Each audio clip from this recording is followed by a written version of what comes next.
Entrevista Venevisión. Lunes Constitucional. Muy buenos días, les saluda Margarita Oropesa. Tal como lo anunciamos en Lunes Constitucional, vamos a conversar con el abogado Giulio Cellini, miembro del Consejo Universitario de la Universidad Católica Andrés Bello, profesor en Derecho Constitucional. Bienvenido.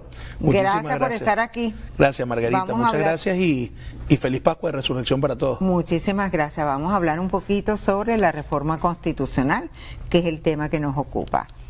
El 15 de febrero, el presidente de la República, Nicolás Maduro, solicitó ante la Asamblea Nacional una reforma constitucional. Han pasado 2 meses y nada se conoce sobre esta reforma planteada. Sí, yo creo que el país está expectante, Margarita, de cuál será el alcance de esta reforma constitucional. No es un tema menor. La Constitución es el pacto social de una sociedad, precisamente. Son las reglas de juego que se da a una nación al que están sometidos, obviamente, todos los ciudadanos por el principio de supremacía constitucional que está establecido en el propio texto constitucional. Y en tal sentido, plantear una reforma constitucional que además es ambiciosa, por lo menos en lo que se ha anunciado, pues evidentemente es de interés nacional y por lo tanto creo que estamos rezagados como sociedad en el sentido de conocer precisamente cuál va a ser el alcance, cuál va a ser el sentido, el propósito real de esta propuesta de reforma constitucional, de tal manera que seguimos hablando, elucubrando y a veces hasta haciendo conjeturas en torno a un texto y a una propuesta que aún no conocemos. Un proyecto de 80 artículos que ya estaría redactado. La gran pregunta es por qué no se conoce, porque un proyecto de 80 artículos de una constitución que tiene 350, estamos hablando de casi 1/3 de la cantidad de artículos que tiene la constitución, por lo tanto es una reforma que pareciera o pretende ser muy ambiciosa, de tal forma que eso requiere una discusión amplia en la opinión pública nacional.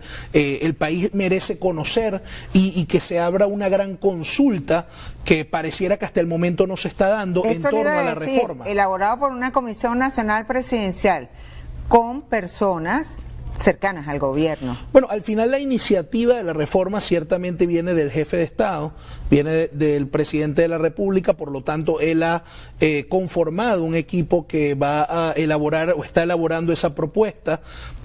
Lamentablemente no parecen haber voces distintas allí, pero partiendo del punto de que la iniciativa es del presidente, pues esa cantidad de artículos, ese articulado que será propuesto, pues vendrá efectivamente de él. Ahora, lo que corresponde, ya que esa comisión no es plural, es que se abra un amplísimo debate sobre el articulado pues que se ha propuesto, que se converse con todas las universidades del país, con las facultades de Derecho, con todos los sectores políticos, porque la Constitución, vuelvo a insistir, es el pacto de la sociedad y tiene que responder a consensos, no puede ser la imposición de una mayoría sobre otra, tiene que responder a grandes consensos nacionales y ese es el gran llamado que hay que hacer. Bienvenido el debate sobre la reforma, bienvenido el debate sobre lo que se quiera proponer. Las sociedades avanzan, las constituciones también. Yo creo que nuestra constitución todavía es joven y el gran reto es cumplirla. Pero en todo caso, bienvenida la iniciativa, porque ¿No se cumple eso está en la Constitución? Bueno, yo creo que la Constitución venezolana ha sido profundamente violada a lo largo de su historia. Y fíjate que es una Constitución que se convirtió con el paso del tiempo, que fue escogida por una mayoría, ciertamente, a los inicios de este siglo, pero que se convirtió con el paso del tiempo en la Constitución defendida por todos, inclusive por sus más acérrimos contradictores cuando ella fue propuesta. Y los que no estaban de acuerdo en ese momento, entonces, ahora califican a esta Constitución como muy buena. Así es que es una Constitución que, si bien otorga muchísimas facultades al presidente de la República, que los poderes de control tanto del Parlamento, digamos, como de los otros poderes públicos, hace hacia el presidente de la República son muy limitados, ciertamente, pero la verdad es que los pocos o muchos mecanismos de control que están allí establecidos en la práctica no han podido cumplirse, ciertamente.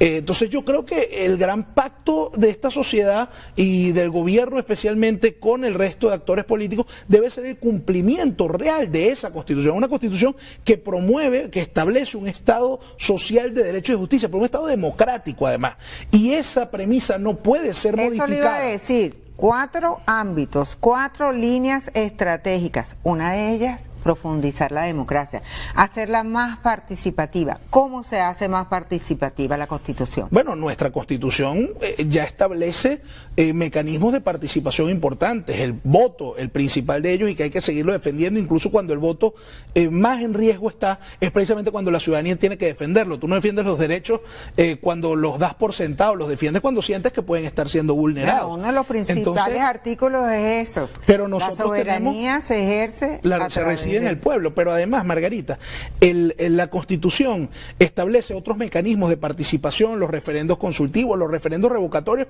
que son una figura que están en muy pocos textos constitucionales del mundo, precisamente porque es complejo darle la posibilidad a la gente, pero también es muy democrático, de que transcurrida la mitad del periodo de un funcionario público, de un representante de la voluntad popular, ese funcionario pueda ser revocado porque no está cumpliendo el compromiso que asumió con la gente. Yo creo que la Constitución, que además establece el derecho a reunión, el derecho a manifestaciones pacíficas, bueno, esos son mecanismos de expresión.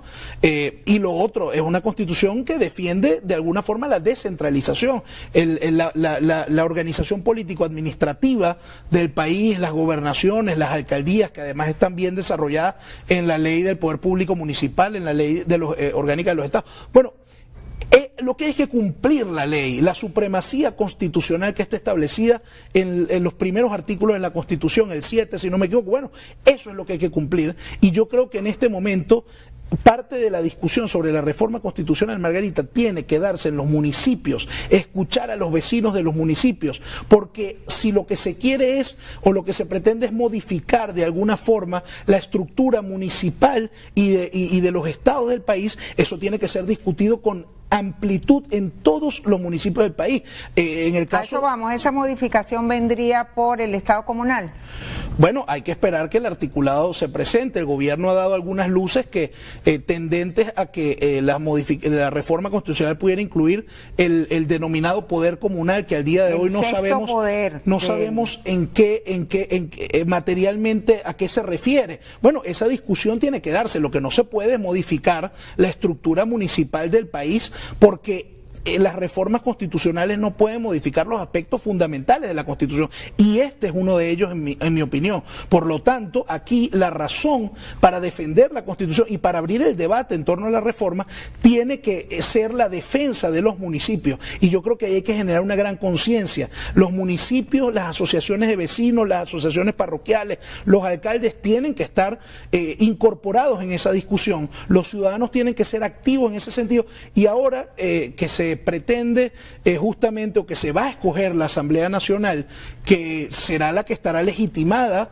o debe ser la legitimada que precisamente. Se elija ahora, pero entra en funciones en enero Claro, del 2026. pero si tú escoges una Asamblea Nacional en mayo de este año, esos son los representantes legitimados por la voluntad popular, que tendrán o que están llamados a defender pues las causas de cada una de las circunscripciones electorales en la Asamblea Nacional que discuta la reforma constitucional. La Asamblea Nacional que debe discutir la reforma es la Asamblea Nacional que se va a escoger en mayo, porque son los parlamentarios más recientemente elegidos y que cuentan con legitimidad fresca. Y a lo mejor queda para el próximo año, no lo sabemos. Bueno, entonces ahí es cuando hay que generar una gran conciencia en nuestros municipios. La razón para discutir la reforma constitucional es precisamente la defensa de los municipios, la defensa de la estructura político-administrativa que se ha dado la nación en la Constitución, que le dio el constituyente como representante del poder originario en la Constitución del 99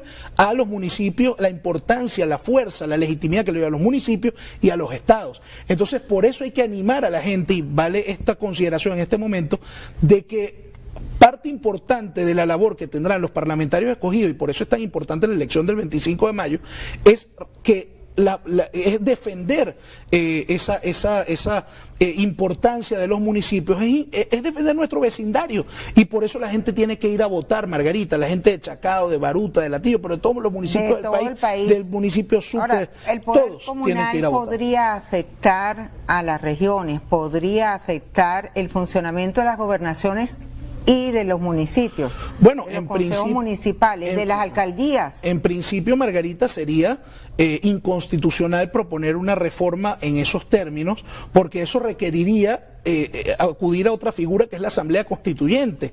O sea, cuando tú vas a modificar los aspectos fundamentales de la Constitución, tienes un límite en la reforma, tienes un límite en la enmienda, solo pudieras hacerlo a través de una Asamblea Nacional Constituyente. Por lo tanto, si se planteara algo de esa naturaleza, yo creo que se convertiría en un aspecto central de la corta campaña electoral de los aspirantes a la Asamblea Nacional, y es y ahí hay que planteárselo a todos los vecinos. La campaña electoral tendrá que plantearse con mucho ahínco en el tema de la reforma constitucional y de la defensa del municipio, de nuestro vecindario, de la organización político-administrativa que está establecida en nuestra Constitución. Y bueno, esperemos que no lo hagan, porque sería inconstitucional proponer una reforma en esos términos. Es decir, bienvenido el debate de la reforma, pero vamos a darlo con la gente, con los vecinos, y que sean los parlamentarios escogidos el 25 de mayo próximo los que tendrán precisamente la legitimidad para la discusión y para la defensa de estos asuntos, y también, Margarita, por cierto, para frenar cualquier intento, digamos, inconstitucional de modificar la estructura de los municipios, de sustituirlas por otras figuras que no han sido abiertamente discutidas en la vida nacional. Por ejemplo, pero es que no solo, al tema de las comunas ni siquiera hay que tenerle un miedo por el nombre, hay que ver cuál va a ser la función de las comunas para que se abra la discusión. O sea, yo no puedo en este momento pronunciarme a favor o en contra de las comunas cuando ni siquiera sabemos cuáles van a ser las atribuciones que va a tener, cuál va a ser la organización de esas comunas, si esas comunas vienen a sustituir a las alcaldías o le van a restar algunas de sus facultades, de las competencias a las alcaldías. Presupuestos. Bueno, eso sería, ahí es donde hay que dar la discusión, y ahí es cuando tienen que salir los vecinos en defensa de eso. Entonces, por eso el llamado, Margarita, es a ese. Y a veces cuando algunas personas llaman a abstenerse en la elección, no están viendo que la sociedad venezolana se puede quedar sin representantes que puedan ser un muro de contención a cualquier intención que pretenda la modificación de la estructura municipal venezolana. Y en ese sentido hay que generar una reflexión. O sea, aquí la participación electoral en el próximo proceso no es solamente una participación porque sí, no es solamente una participación únicamente por defensa de espacios y ya, no, es la defensa de valores superiores, es la defensa de temas más importantes, la municipalización de este país, que por cierto, más bien debería profundizarse en la municipalización. Hay muchos municipios del país que pudieran ser varios municipios, por ejemplo. O sea, aquí tenemos que ir hacia la profundización de eso, del municipio como concepto. Ahora, una nueva sociedad, desde el humanismo y nacionalismo. ¿Y si se incluye la palabra socialismo? Tendríamos también que ir a una asamblea constituyente, Margarita, porque no se pueden modificar por vía de reforma los principios fundamentales de la Constitución. Y uno de esos principios y valores fundamentales establecidos en la Constitución es un Estado democrático, social, de derecho y de justicia. Si tú quieres abrir la discusión sobre un Estado socialista, bienvenida también, pero tiene que ser en el marco de una asamblea constituyente. Nos queda poco tiempo. ¿Sí? Todavía tenemos dos preguntas. Muy bien. ¿Estaría de acuerdo en introducir en esta reforma constitucional reformas electorales al sistema electoral? Yo creo que nuestro sistema electoral, digamos, uno de los más avanzados ciertamente, lo que tiene es que haber garantías, y las garantías ya están establecidas en la Constitución y en la ley. Lo que hay es que cumplirlas, que la gente vuelva a recuperar digamos, la confianza en el voto y en el órgano electoral. O sea, ¿qué más puedes incluir de reformas? Si más bien es novedoso, no sé si somos de hecho el único país del mundo que tiene un poder electoral. O sea, la división de los poderes clásica es poder ejecutivo, legislativo y judicial, desde Montesquieu. Aquí se incorporó un poder electoral, es decir, yo creo que ya es bastante robusto lo que aquí se ha creado en el orden electoral. Lo que tienen es que cumplirse las garantías para la participación efectiva de todos y que la gente pueda participar y elegir efectivamente. Ahí es que hay que avanzar. Pero insisto, Margarita, cualquier cosa se puede proponer siempre y cuando responda a una amplia discusión, o se pueda producir una amplia discusión con todos los sectores del país en torno a eso. Consenso nacional. Este es el momento de los consensos, por eso yo creo que es tan importante la Asamblea Nacional como centro de debate y de discusión de ideas, independientemente de la mayoría circunstancial que tenga un sector político en la Asamblea Nacional. Yo creo que allí se pueden dar grandes discusiones, pero también el famoso parlamentarismo de calle, que el propio gobierno siempre habló durante mucho tiempo, que es que los representantes de la voluntad popular vayan a las comunidades a escuchar a la gente. O sea, la Asamblea Nacional no puede convertirse en un centro, digamos, sordo a la ciudadanía. Al contrario, la ciudadanía y los vecinos tienen mucho que decir, sobre todo cuando se pretenden hacer o tomar decisiones que pueden afectar su vida diaria, su vida cotidiana. De tal manera que es muy importante generar conciencia de eso. Ya para finalizar, ¿qué le quitaría y qué le pondría a la Constitución vigente? Si hubiéramos empezado por ahí, hubiéramos pasado todo el programa hablando de eso. Pero bueno, yo sí creo que tienen que haber mayores formas de control al poder, al gran poder que tiene el Poder Ejecutivo. Yo creo que el Parlamento tiene que tener unas funciones función contralora. Que la tiene, pero fortalecerla. Yo soy de los que cree que nosotros tenemos que volver al sistema de bicameralidad que ha funcionado en todas partes del mundo. Por ejemplo, y Senado. yo creo que tiene que haber una Cámara del Senado que pueda hacer el doble chequeo. Son temas centrales. O sea, el fortalecimiento de la institucionalidad a través de distintos mecanismos, la bicameralidad es uno, para que, digamos, exista control al poder. Desde que el poder existe, desde que el poder existió, un poco más adelante se vio la necesidad de controlarlo. ¿Por qué? Porque el poder excesivo es dañino, corrompe, pero también genera daño. Entonces yo creo que tiene que haber más mecanismos de control y el fortalecimiento de la institucionalidad. Entonces te diría eso, porque si seguimos, se nos acabó el tiempo. Necesitamos grabar otro programa. Muchísimas gracias por a ti, estar Margarita. aquí. Gracias. Nos acompañó el lunes constitucional el abogado, profesor en Derecho Constitucional, Giulio Cellini. Ustedes continúen con más de Noticias Venevisión. Muy buenos días.